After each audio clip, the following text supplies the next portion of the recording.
যোৱাকালি আছিলে সপ্তমী পূজা আৰু শেহতীয়াকৈ সকলোলৈ সপ্তমী পূজাৰ শুভেচ্ছা জনালোঁ আৰু আপোনালোকে হয়তো দেখিছেই এয়া মই পিন্ধি আছোঁ এখন বেলেগ শাৰী চিলভাৰ হোৱাইটত আৰু হাতত লৈ আছোঁ এখন পেষ্টেল গ্ৰীণ কালাৰৰ শাৰী আচলতে কাহিনীটো কি হ'ল মই গোটেইটো ক'ম লাষ্টলৈকে ভিডিঅ'টো চাব আৰু চেনেলটো ছাবস্ক্ৰাইব কৰি দিব আৰু যদি ভাল লাগে এটা লাইক কৰি দিব এই শাৰীখন লোৱা মোৰ 4 বছৰ হৈছিল দেই এই শাৰীখনৰ কাহিনীটো হৈছে মই ফ্ৰেণ্ড এজনী বিয়াত লৈছিলোঁ আৰু এই নেক পিচটো কেনেকুৱা লাগিছে ক'বচোন মই একদম চিম্পলত লৈছিলোঁ মানে মই চিম্পলেই ভাল পাওঁ বহুত আৰু শাৰীখন এবাৰেই পিন্ধা হৈছে তাৰপিছত এয়া ছেকেণ্ড টাইমৰ কাৰণে পিন্ধি আছোঁ ব্লাউজটো আকৌ সেই গ্ৰীণ কালাৰ শাৰীখনৰ লগৰহে তেওঁলোকক যেনেকৈ বনাব দিছিলোঁ তেনেকৈ নোৱাৰিলে তথাপিও এতিয়া পূজা যিহেতু আৰু কোনো নবনাই নলয় মানে চবৰে তাতেই ফুল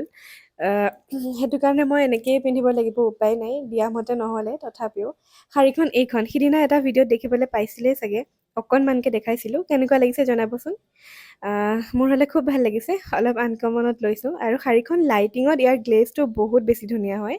একচুৱেলি এখন দিনতকৈ বেছি ৰাতি পিন্ধা শাৰীহে মানে আৰু মোৰতো বহুত বেছি ভাল লাগিছে ইয়াতে ৰাণী পিংক আৰু পেষ্টেল গ্ৰীণ কালাৰত তাতে য়েল্ল' কালাৰত গুণাৰ কাম কৰা আছে আৰু মই ব্লাউজটোত ছাইডত এই লেচ বৰ্ডাৰটো লগাই দিব কৈছিলোঁ কেনেকুৱা লাগিছে জনাবচোন আৰু আমি তিনিজন এয়া ৰেডি হ'লোঁ বাকী দেখিছে দেহাক ধুনীয়াকৈ ৰেডি কৰি দিলোঁ তাৰ কাপোৰযোৰ আকৌ কেনেকুৱা লাগিছে জনাবচোন মোৰ পচন্দ দেই তাৰ কাপোৰবিলাক প্ৰায় মই পচন্দ কৰোঁ বাকী আমি তিনিটা ৰেডি তাক টুপিটো পিন্ধাবলৈ পাহৰিছিলোঁ আকৌ ভিতৰৰ পৰা আনি বোলো পিন্ধাই দিওঁ ৰ'বা তোমাক সি বাহিৰত যাব পালে আৰু ইমান ভাল পায় নহয় তাতে কালি আছিলে পূজা আৰু মানে বহুত বেছি